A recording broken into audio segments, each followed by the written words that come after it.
All right. We're just going to be getting into the oversharing. I feel like this is going to be such an interesting episode. There's no telling what you're going to tell. I know. I should probably just not, but you're going to, aren't you? Yeah, I am. Stop talking to yourself and tell me what to do. I'm doing what I want. I'm a grown-up.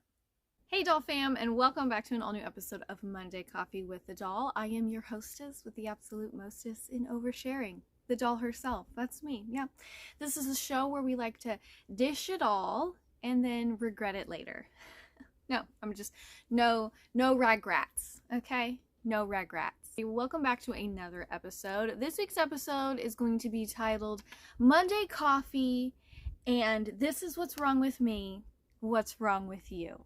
And I'm just going to be sharing all of the things that would be considered what's wrong with me, or mentally when I think what's wrong with me, and all of the things that would just be titled what's wrong with me. And I'm just going to share them with you guys, and I'm going to normalize them, because I think that there's a lot of us who try to swim the chaotic seas of life going, what's wrong with me? And feeling very alone in that moment. So I thought that maybe if I vocalize some of the things that would be deemed a what's wrong with me thought in my personal head and thoughts and ideas and things that are wrong with me.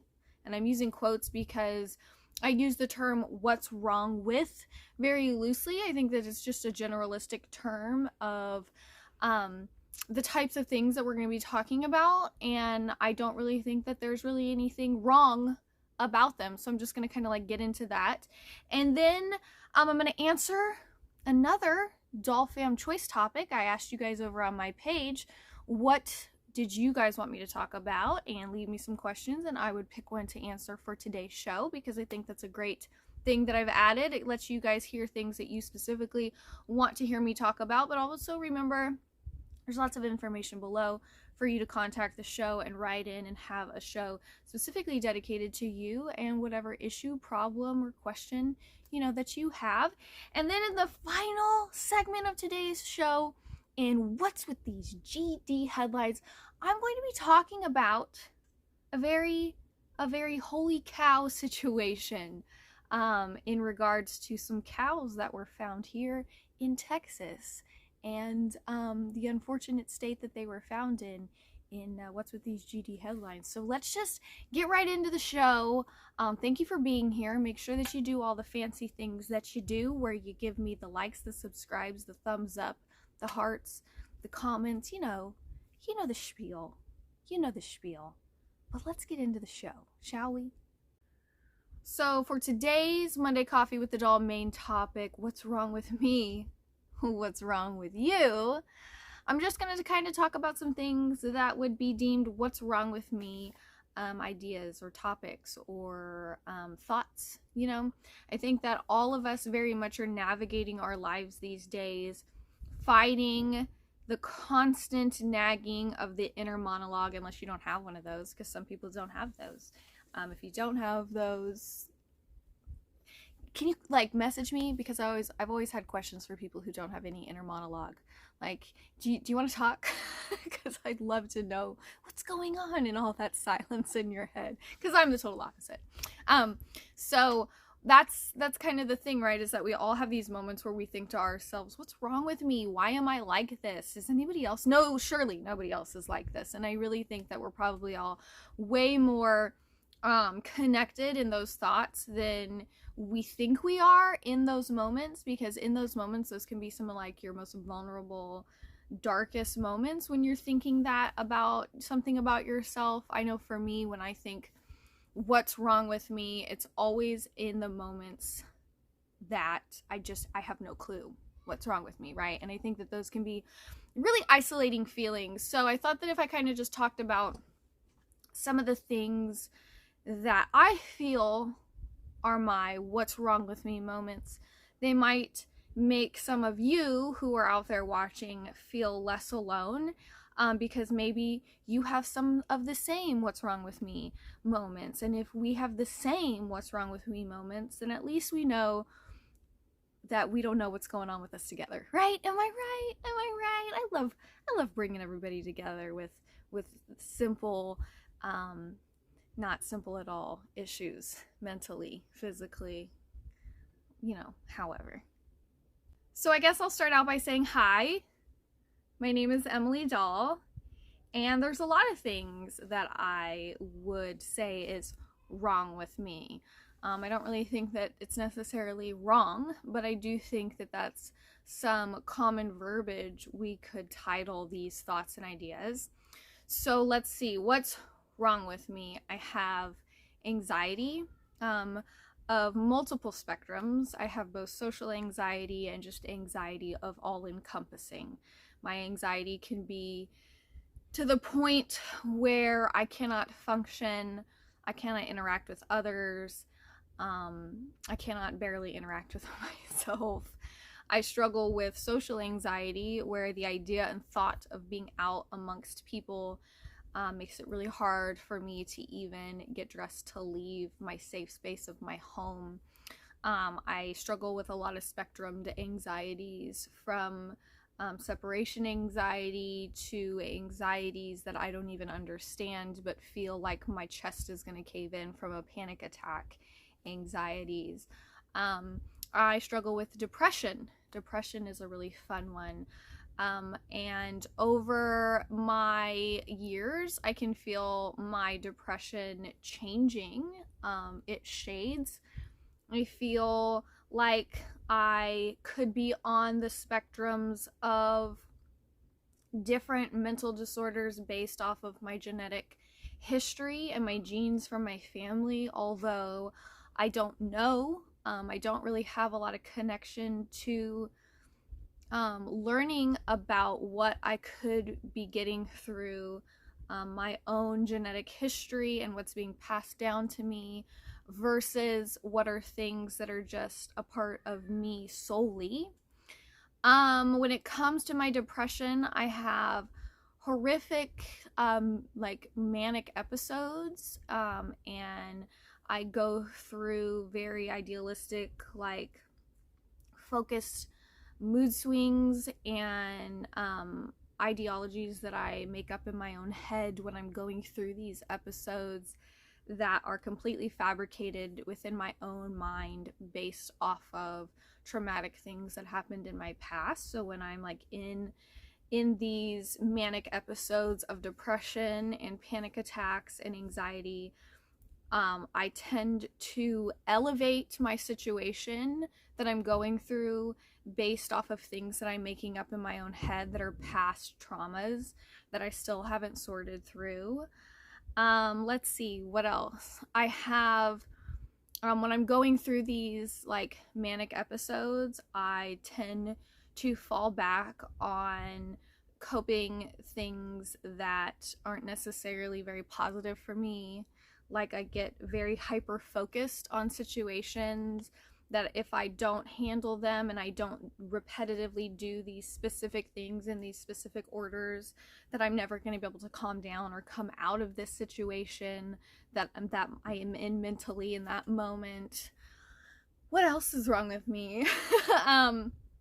I tend to mirror and mirror things that I've picked up from other people in the past to try and process the situations that I go through when I'm in these moments. Like one of my things is cleaning.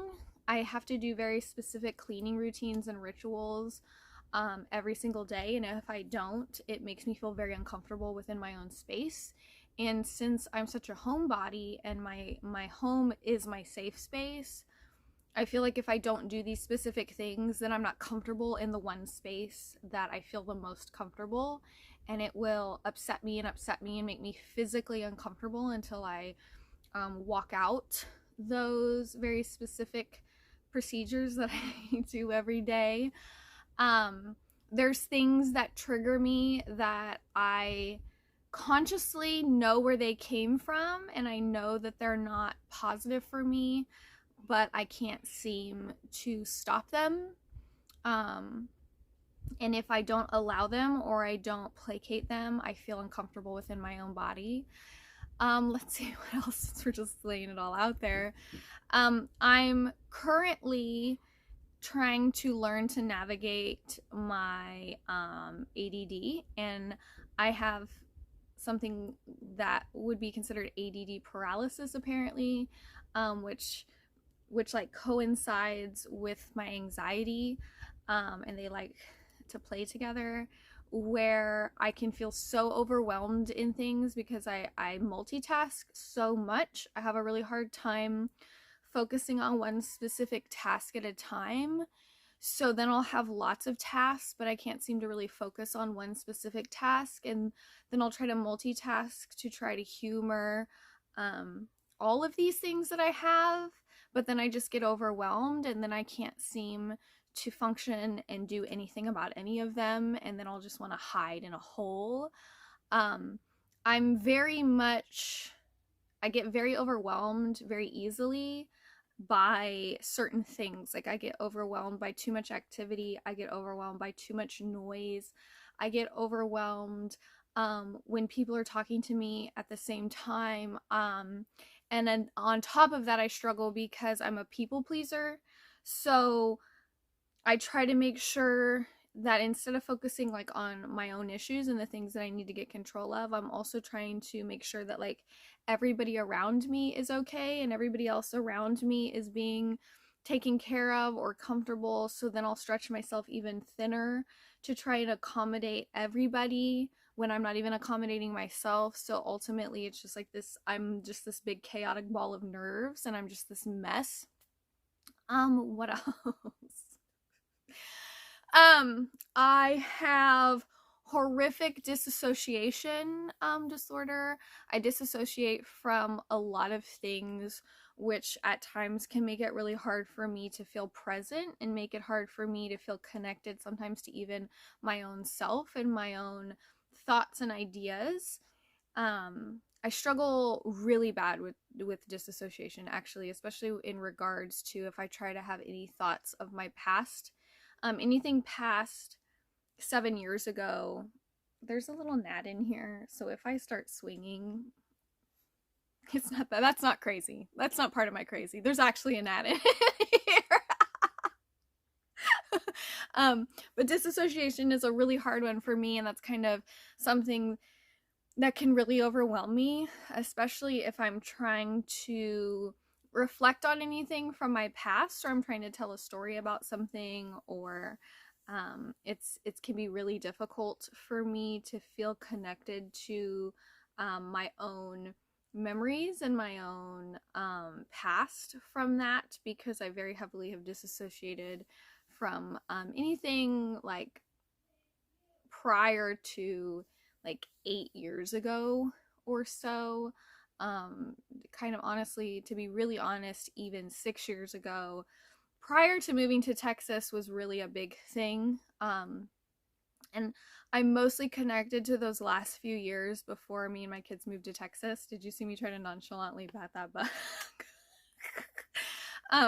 But I struggle with saying that because like I can think about things prior, and there are things that I'm still very connected to, but when I say that I'm not connected to them, it makes me feel really bad. But I have the memory, but I have a hard time connecting myself now to those memories, and I struggle with that a lot. And let's see, what else?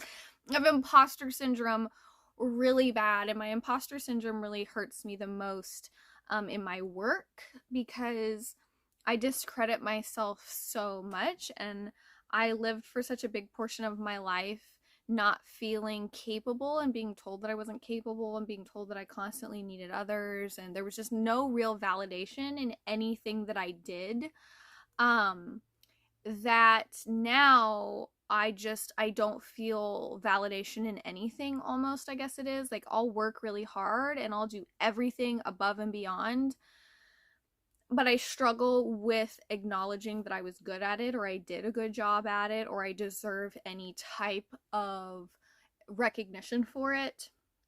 I saw an old clip, and I hate to bring up Gaga, but I saw an old clip of Lady Gaga pop up, and she was talking about how if somebody says, hey, you know, I really like your music, I really like what you do, you know, she said to say thank you. You know, just tell people thank you. When somebody acknowledges your hard work or something that you worked really hard on or something that you did, and they tell you, hey, this is really great, hey, you're doing a good job, so many of us, like me, will be like, oh, it's not a big deal, like it was nothing, when really you need to be saying, you know what, thank you so much, I worked so hard on this, I dedicated so much of myself to this, thank you for acknowledging that. And when she said that, because she said, you need to take pride in what you do, like you're putting everything into this, I'm putting everything that I am into my music, and I want people to like it, and I want people to feel it and be moved by it. So when somebody comes up to me and says your music is badass and I love it, instead of self-deprecation, which I'm really good at, there's no problem in me acknowledging that, to let them know thank you, be proud, be okay with being proud of yourself and the work that you do or whatever effort it is. So imposter syndrome is something that I really struggle with when it comes to my own work, because I work really hard in all of my content, and I work really hard in creating things for you guys, and I work really hard in creating things for like brands and small businesses and things that I collaborate with, because what I do matters to me, and I want them to be proud of the content that I put out in regards to supporting them and marketing them and advertising for them, and I want them to be happy with it. So I put so much into it, but then I'll really discredit myself and be like, oh, gosh, dang it, I'm so sorry. I can't focus on anything but that little gnat. You know, I'm like, it's not a big deal. You know, well, you spent all day shooting this. You spent another day prior to that, you know, really researching this company and everything about it. You dug deep into it, you filmed it, you edited the whole thing. Like, you've literally spent an entire week of your life researching, collecting, filming, editing, photographing, reviewing, trying, testing, and putting all of it together. Like, you've already done so many jobs just to create this one piece of content to put out. Like, be proud of yourself, and this is worth something. So I struggle with imposter syndrome like a crazy person, because I am a crazy person. But I have a lot of things that you could say are wrong with me. I struggle with feeling guilty all the time that I'm not measuring up to people's expectations of me. I constantly struggle with feeling like I'm not good enough. I am letting people down. I could be doing more. What am I even doing here? Am I even doing anything? Am I productive in my life? Am I present in my own life? Am I present with my kids? Am I present with my husband? Am I present with my work? Like, I struggle with so many nagging thoughts on the inside, and realistically, my mind is never quiet. Never quiet. I think one of the things that I use as a coping mechanism a lot is I do like, at the end of the day, watching something stupid on Netflix, or watching a show or an episode of something that I'm into, and I use that as a way of quieting my mind, because I can focus on whatever that is that I'm watching, and I don't have to listen to everything that's going on inside my mind, because my mind is a very loud place. And Patricia is always up there like breathing down my neck, but my mind is a really loud place, and I have a hard time honing my focus in reality and grounding myself, and that can be a struggle. You know, that can be a struggle for a lot of people, to be able to silence the chaos in your own mind enough to be present and not feel guilty like the whole time, because like you're trying to be present, but like there's so much going on back here. Like, there's always like split, like you're trying to focus on what the experiences that you're in that moment versus everything that's constantly going on in your mind nonstop. And I'm one of those people where it's very loud. And I've noticed that the older I get, I'm trying to very much be aware of these things and kind of like acknowledge these things within myself and try to make sure that I'm present. And it's really hard to do that. It can be really hard when you struggle with mental illness and you struggle with so many, like, I use the term spectrum because it really is, I think, a good way to talk about like all of the different things that so many of us struggle with. It's not like I have this one color that I can focus on. I'm just spectrum. of so many different colors and facets and rays and things, both light and dark, that I really am trying to get everything in a color wheel organized and going in the same direction. But it can be really hard. And I'll say in closing that you have to give yourself grace, and you have to realize that to find peace within yourself, to walk in love not only with others but towards yourself, you have to learn about yourself, and you have to get to know yourself and get to know the things that make you say, what's wrong with me? You know, instead of being scared of that or thinking that it's a negative within yourself, understand that it's not. Understand that it's just a part of your spectrum. And the more that you understand all of the shades in your spectrum, the more you're going to understand your color palette. And if you can figure out your color palette, you can at least understand a little bit more about yourself, and so you can have a little bit more balance. I haven't figured it all out. It's going to be a struggle for the rest of my life, and I understand that, but I'm willing to put in the work. So make sure that you're willing to put in the work to get to know yourself and to get to know your color wheel and your color palette and all of the spectrums that make you who you are. And just remember that there's nothing wrong with you. There's nothing wrong with you. There's just wrong ideas that have been placed in your head on how to understand and deal with yourself. And I think the more that we go easy on ourselves a little bit and stop holding ourselves to such crazy high standards that may be portrayed throughout society as like idealistic, just remember life isn't idealistic. So you don't have to be either. So let's move on to our next segment, shall we?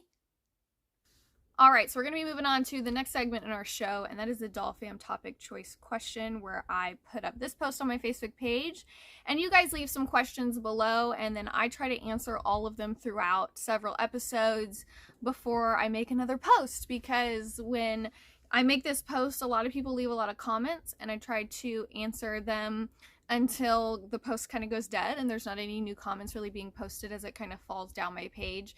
And then when I notice that I'm not getting any more questions and I've answered them all, I make a new post and I get new questions. So this week I'm going to answer the kind of favorited question that's always on these posts, and it has to do with my car, and it has to do with like me talking about cars in general, vintage cars, car shows, my car. So I'm going to be doing those ones for all you gearheads out there that love it when I talk about my car. Please know that if you don't know already, I have a 1959 Edsel Ranger, and I do have pages where I post strictly car content, my projects, photos of my car, talking about my car, all nothing but car related things, and that is under the tagline, that's a Ford Edsel Ranger. Do not try to come for me about the fact that I put the word Ford in there. I am more than aware that it is not a Ford Edsel Ranger, that is just an Edsel Ranger. But first and foremost, it's a joke. My tagline is a joke based off of a TikTok that was viral for a while that was absolutely hilarious. Me and my husband were joking about when I was getting my car, and that's a Ford Edsel Ranger just kind of fell in there, and it was super funny, and I was like, that's unique, I'm gonna use it. And now it's like one of those things that triggers purists because they're like, it's not a Ford. And it's like, yes, it is. Yes, who made it? Did Chevy make it? Did Chevy make it? Or did Ford fund the Mel division? Who funded the Mel division? Did Chevy? Did Chevy Ford? Huh? Who? Chevy or Ford? Who was it? Ford? Ford funded the Mel division? Okay, then it is a Ford Edsel Ranger. It is not a Chevy Edsel Ranger. And I think one of the funniest things is I always have to make sure I tell them, listen. I don't tell people this is a Ford Edsel Ranger. I tell them this is an Edsel Ranger. And then they say, well, what the heck is that? I've never seen or heard of that. And I'm like, oh, you haven't? You haven't? You've never heard of that?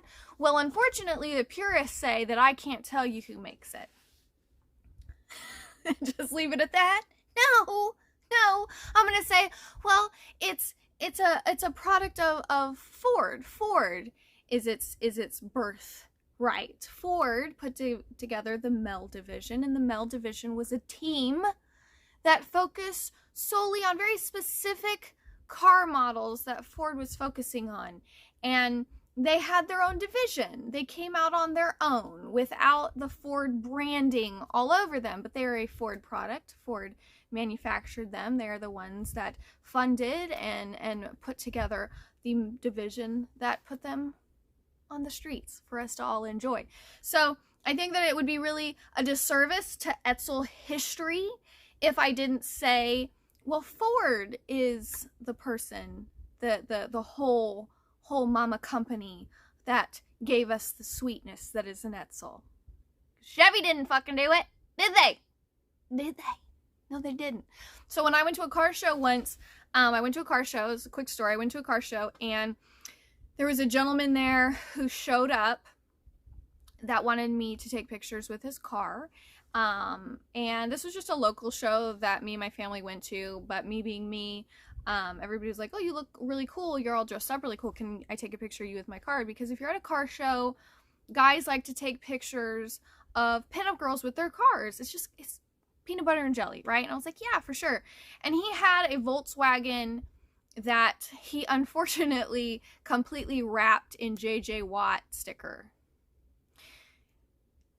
I'm not talking shit. I'm not like, that's his taste, that's his car, so more power to him in the dedicated, passionate choices that he made.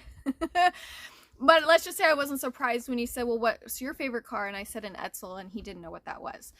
So a lot of people don't even know Edsels existed. They don't know what they are. Edsels were only produced for 3 years, and so I think that it would be a disservice to not let people know like more of where they came from.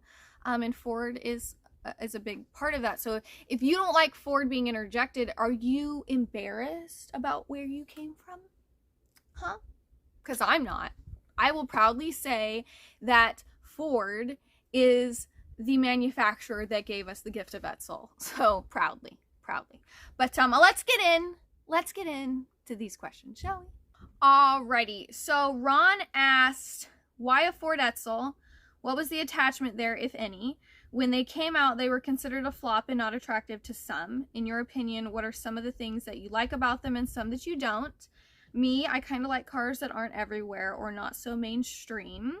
I had and owned a few misfits, as I call them, a 1969 Mercury Montego MX, a 1978 Mustang II, and a 1978 Ford Pinto, to name a few. What was your first car, favorite car, and worst car? Okay, so for me, I was attracted to the Edsel for that specific thing, is that it was just unique.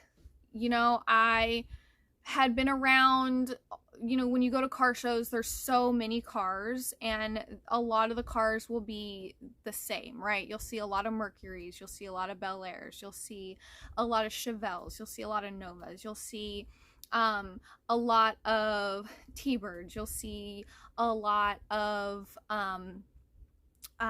just, I mean, there's so many, like, and I hate to say it like this because I'm not talking shit, but there's so many like generic that you know are going to be there at a car show. And I love generics. There's nothing wrong with classic, original. Like, every time I go, I'm not like I'm saying, I'm not talking shit by any stretch of the imagination. I love all of these classics. But then when an Edsel rolls in, it's so vastly different. And on top of that, I personally feel like late 50 model cars were just like at the heightened of atomic features.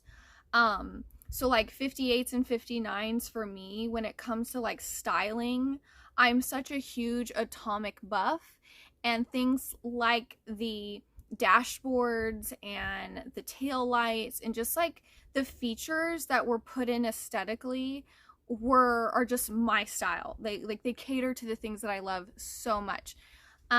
So when I saw Edsels for the first time, it really grabbed my soul. And I think that, like, if you're going to pick a car, it needs to evoke something out of you. And I had loved all the classics that I had seen because they're all so equally beautiful. But then when I saw an Edsel for the first time, I fell in love with it. Like, I was triggered, right? Like, you see these beautiful cars and you're like, oh my gosh, these are so stunning and I love them and they're beautiful and wouldn't it be great to have one? But then when I saw an Edsel, I was just like, oh, I need this in my life. What is this? And so I think you know, the things that turned people off of Edsels in the beginning are what turned me on. You know what I mean? I think that like for Edsels, people the front grill of the Edsel really was very vastly different for people. And like back in those times, you know, people very much liked to go with what they were comfortable with. And so when you come to the visual aesthetic stylings of things, I think like the front end was just a little much for some people. I don't understand how. I really don't, because I love it so much. And then if you look through like car culture and history, there's so many other vehicles that like if you were like, well, you didn't like the Edsel, but why was this okay? Kind of thing. Um but ultimately, you know, Edsels were created in a time to compete with something very specific, and they just didn't measure up to what they were going against. And it fell through. It was a business thing, right? They were created to make money. They weren't making money because they couldn't compete with the market and the demographic that they were being put up against. But I don't really care at this point, because there's people out there who can appreciate that now, and I'm just really fortunate that people have taken care of so many of them for so long, because ultimately that led me to get mine. And not everybody would be that fortunate, you know, like how much longer before certain cars just don't exist anymore because they weren't taken care of, right? The possibility is always there. But with Edsel enthusiasts, there's people out there who can see the art and they fell in love with them like I did. And so we're doing our part to make sure that they stay on the road and that they are continuing to be a huge piece of automotive history as the outcasts, right? There's always going to be rebels and outcasts, and us Edsel owners are them. So on top of that, I don't really think there's anything that I don't like about it. There's not anything that I don't like about it. So I just love them. I think they're unique. I think they're amazing. I think they're beautiful. I think they're one of a kind, and I'm drawn to things that aren't trendy. I always have been. I've always been the person who likes things that are usually not what's in. So to also be attracted to a car that would be considered not in isn't really that shocking to me. My first car was a 2001 Jeep Cherokee. I absolutely loved that car. It was white. It had, bench seats. It was in great condition. I used to drive my oldest around in it all the time. And it was just really easy to drive. And I absolutely loved it. Ultimately, I ended up selling it to be able to buy him Christmas that year. But it was my like favorite car at the time to drive, because it was so comfortable to drive. And I had driven my mom's 91 Suburban, and I had driven my sister's, 92 Saturn, and I had driven lots of things randomly, a Tahoe, a Navigator, and I really loved my Jeep. It was just perfect. Favorite car is my Edsel, hands down. Favorite car, hands down. Worst car, for me, I can't really say. I don't really have like a worst car. The car that I didn't like driving, I guess the most that I've driven would have been my boss's jacked up Chevy pickup truck. He, like, when I worked at the motorcycle dealership, my boss had, just a huge jacked up pickup truck. It was Oklahoma, like those two, trucks I'm talking about, like where you need a step ladder to get into. And he was like, just take my truck to go pick up my daughter from daycare. And I was like, okay. I didn't like driving it. It's like, I don't like this. It's like driving a parade float. I'm gonna pass. Patricia's screaming, make a penis joke. She's like, Emily, say you couldn't fit in the truck because your penis was too big. So sorry. The other question, car related, was from Martin, and he says, who or what inspired you to work on old vintage cars? I think it's just in my genetics. So when I was born, my dad had a 1964 Mustang, and it was his baby. My dad is a gearhead. So on my dad's side of the family, my papa and some of my uncles worked for GM. big into my papa worked for GM, I believe, his whole life, and then some of my uncles got involved with also working with GM, because you know that's, you follow in your dad's footsteps is a common thing. So like automotive grease monkey has always been in my genetics. I come from a family of guys who work on their own cars, fix their own cars. My dad's mechanically inclined. My uncles all were. My brother, his first job was being a diesel mechanic, and now he's still a diesel mechanic.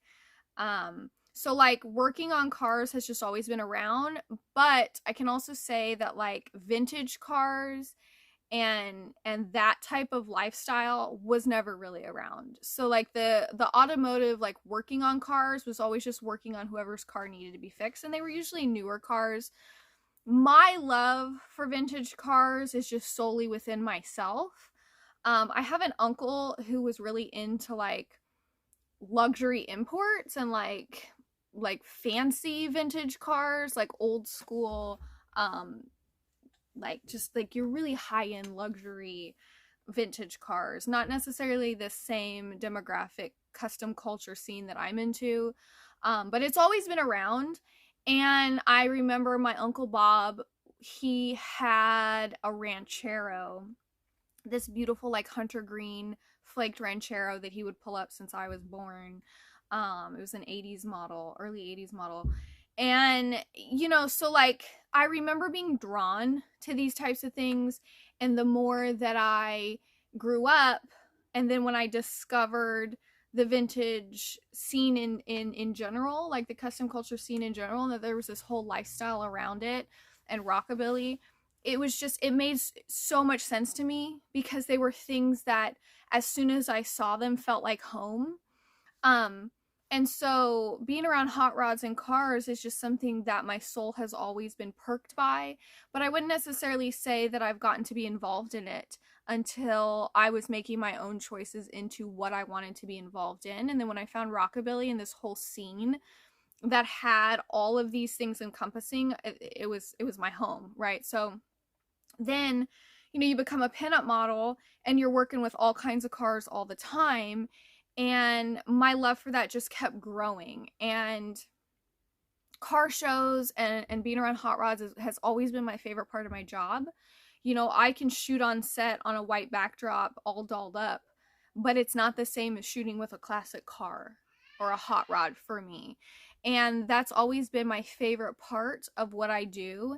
And working car shows and going to car shows to be a judge at pinup contests, or just anything that gets me in that environment around old school cars, is soul evoking for me. It just brings me to life. So it's something that makes me very happy. It's a big passion of mine. Working on vintage cars, I never thought I would have the opportunity to, you know, but I never thought that I would ever have my dream car. I've wanted an Edsel for a really long time. But like I was talking about early on in this episode, I have imposter syndrome. I never thought that I would be able to call one my own. You can't have a car like that. You're never going to get a car like that. What would you do with a car like that? But then I got myself into an environment and around people who inspired and believed in me.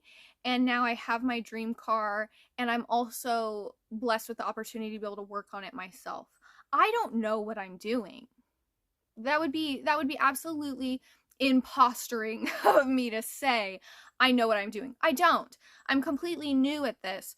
But I think the fact that I have the want and the drive to work on my own car and to understand my own car and to be a huge part of my car's continued history is what makes me capable of it. You know, I'm willing to sit down and figure out the problems. I'm willing to listen. I'm willing to say, hey, can we talk about this, so then I can go do it. I am the only person that's worked on my car. Do I have a husband who's like standing there willing to help me figure out what I need to do? Yes, I have a fantastic teammate who's standing with me. But I also have a teammate that says, okay, now you go get the tools you need and you go do it, because it's not my car. So then I'm left to still work it out on my own, which I'm really grateful for, that I don't have somebody that's just like, let me do this for you. Let me do this for you. Because I've had that my entire life with everything that I do. But for me, I had to understand my car, I have to work on my car, so I do. And I have to say, it's probably been my most favorite project that I've ever done. It's way more fun than standing in my bathroom doing makeup. I love makeup, I love art, I love all the stuff that I create, but this has gotten me in touch with a piece of myself that has always wanted to be touched inappropriately, and now it is. So, um, but yeah, I think that it's in my nature, it's in my genetics, it's in my makeup. And it's something that, because it was there, I sought out, and now I completely and 100% encompass. So it's what makes me happy. And I think that even if you don't know how to always do everything, seek out what makes you happy and embrace it, and do that. So that's going to be it for that topic. Now we're going to move on to our next topic of the show, and that is what's with these GD headlines. But make sure, if you want to know more about my car and keep up with her projects, make sure that you follow That's a Ford Edsel Ranger. All right, so now we are going to move on to the weird, the wacky, and the WTF, and that is what's with these GD headlines, where I find some crazy news headline that's going around and we talk about it, because I feel like everything in the news is pretty much discussed pretty, like, the same. You know what I mean? All the news is the same. Everybody's talking usually mostly about politics, so let's talk about something that's not politics.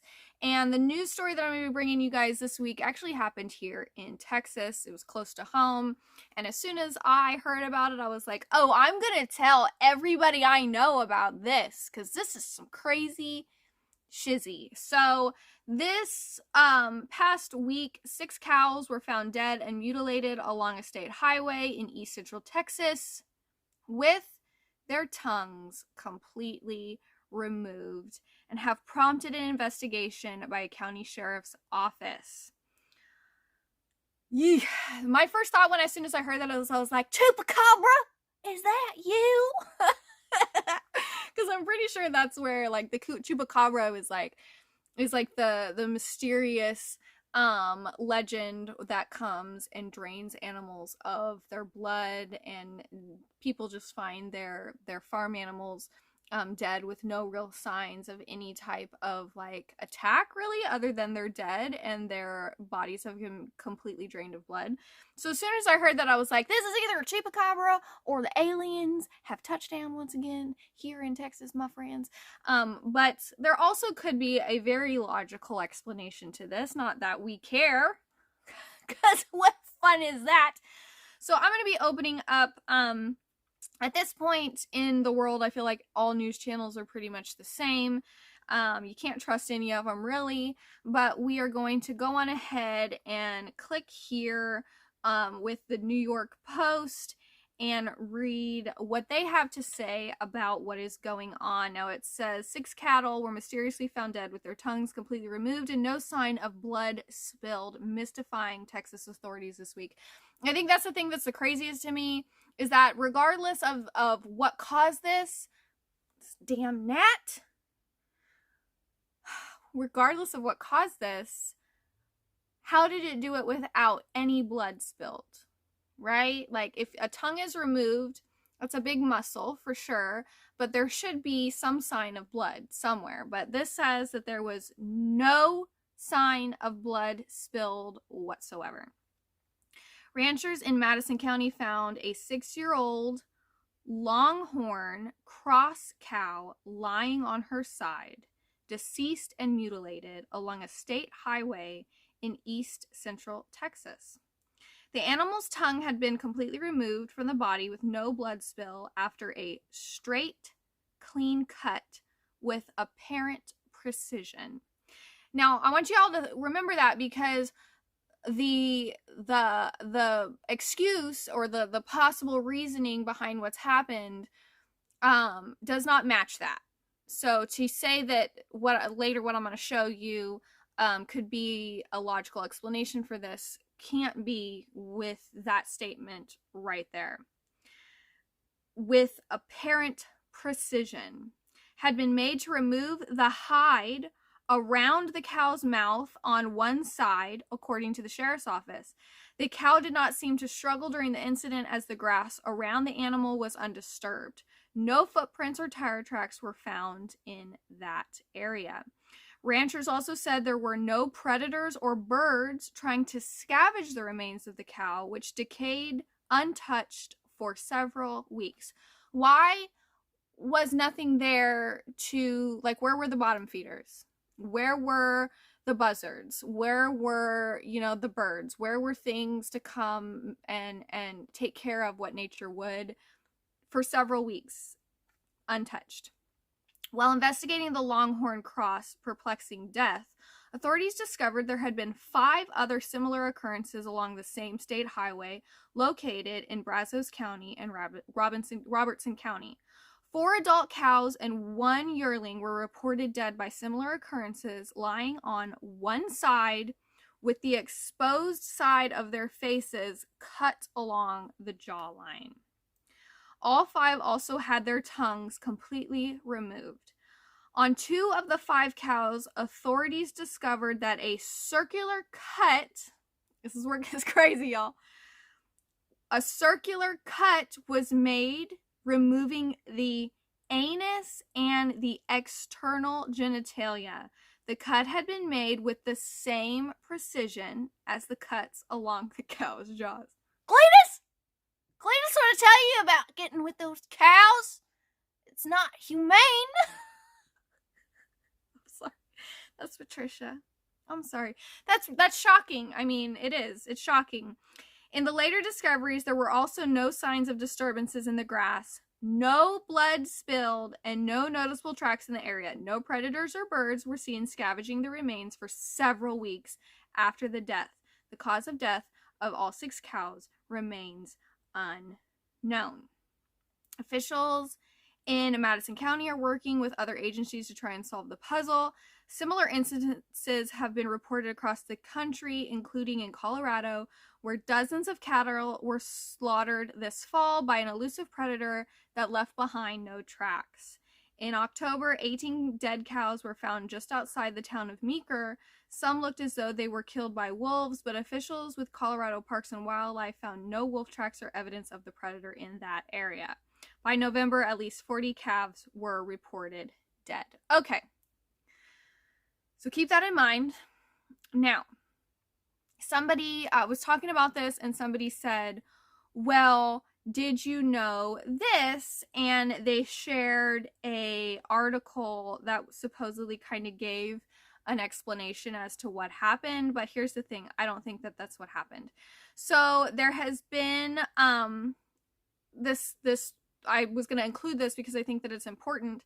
So apparently there is also this article by the Ohio farmer from Farm Progress. Hold on, all their ads are popping up and I can't see what I'm trying to read, y'all.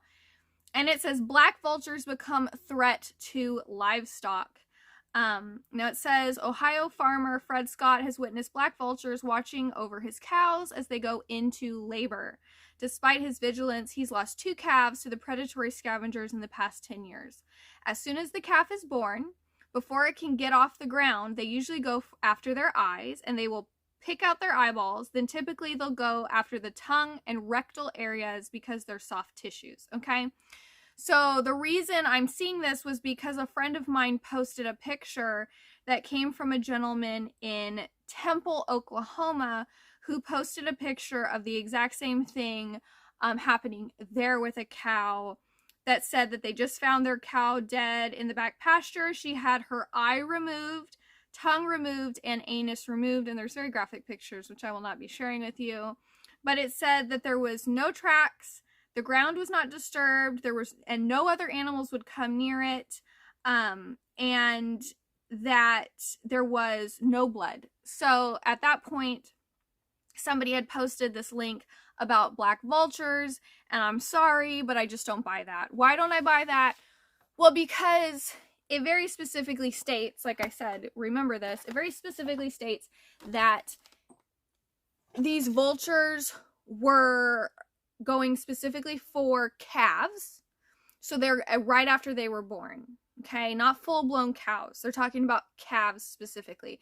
Now, I can understand vultures coming down after the cow was deceased, plucking out the eye, going after soft tissue at that point, but these stories are specifically stating that there are no vultures around these dead cows. There are no animals coming to scavenge these dead cows, and they're actually being completely left undisturbed. Why? That's kind of weird. It's almost like scavenger animals are like, "Meh, we don't want no part in this," right? Why is there no blood? And what vulture is carrying around a scalpel to be able to cleanly cut out the tongue of a cow? And also, did he like put down like a drop cloth? Like, where's all the blood? Do you know what I'm saying? I personally find this extremely odd and strange. What is going on? There's no blood. There's obvious ways that things are being done that an animal is not doing. Really weird things happen in nature all the time. We have buzzards around here. We have vultures around here in Texas. As soon as a squirrel goes down in the street, they are there to take care of it, okay? So if you have cows laying out in this big open area and being undisturbed and being left to decay without any type of scavenger, what's wrong with these cows? Are they carrying some type of disease? Is something going on? The owners of these cows are claiming that there was nothing wrong with these cows, that this is a completely odd occurrence. There's no struggle. There's no like defensive wounds, like they were trying to run and got messed up by whatever this was, trying to escape it. Like, it very much just seems like these cows were put to sleep, laying perfectly still while whatever this was cut out their tongue precisely, took off the front part of their jaw on the side that was facing up, and completely cut out their backside. For what reason? I don't know. You're not allowed to kink shame in today's world, but I think that it's kind of crazy. Now, immediately I'm thinking it clearly has to be aliens. Like, what else could it be?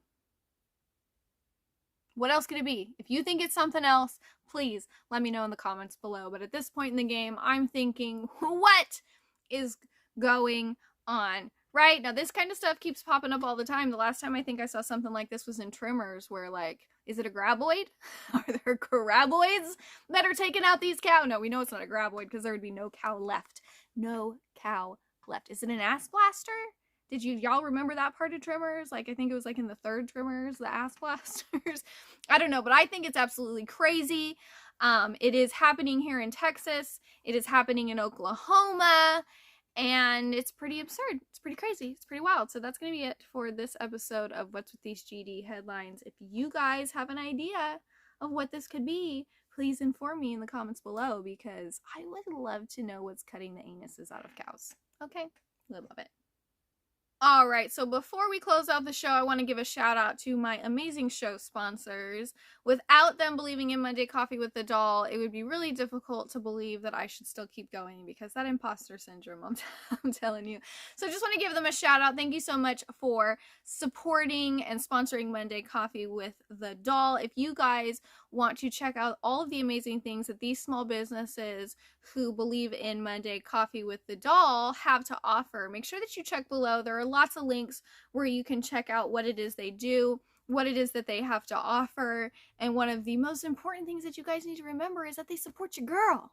And I am so grateful for them for doing so, because it is having others believe in the projects that are so important to you that help give you the fuel to keep going down the road to that ultimate ending of, I'm not really sure what that is yet.